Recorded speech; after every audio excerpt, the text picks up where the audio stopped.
Hello, grade 12s. We're going to be continuing with mathematical modeling, and the section we're going to be doing today is rates of change of a population relative to the population size. So if we have a look here, we've got for a discrete model. Now remember what a discrete model is. A discrete model is you're looking at particular time intervals. So you're looking at time interval 1, 2, 3, 4, and so on.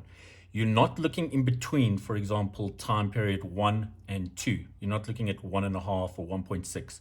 There's nothing in between. It's 1, 2, 3, and so on. Okay?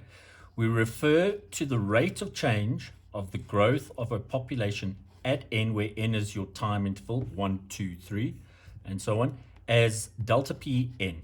Okay? The change in population at that particular time interval.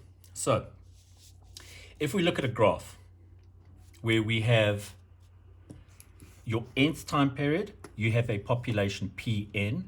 Then if we look at one just before that, n minus k. Now k is just a time step. It's your cycle of that model. Okay, so just one time step before, we get the population of Pn minus k, which relates to that one.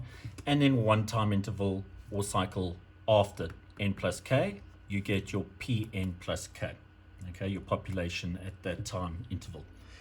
So, in order to find the rate of change at this particular point here, okay, you can see that the gradient is like that, and then the gradient before and after, if I join those 2 points, are pretty much the same. So how do we work out the gradient between 2 points? Well, you guys know that it's the changing y over the changing x, and that's what I've done here. So, if I call this point A and point B, we're going to get that the rate of change of this population at this point will be equal to the gradient between points A and B, the one before and the one after. Okay, so it's your changing y, which is your Pn plus k, minus Pn minus k, which is that, over the changing x value. So you've got n plus k minus n minus k. So those are your x values. Okay, that is how we find this rate of change. Okay, now just something for you guys to know, that the proportional growth rate, if we divide this delta Pn by Pn, okay, so if I find delta Pn for this point, and I take that delta Pn and I divide it by this Pn, that's what we're getting here. Okay, we get this proportional growth rate, which will be this.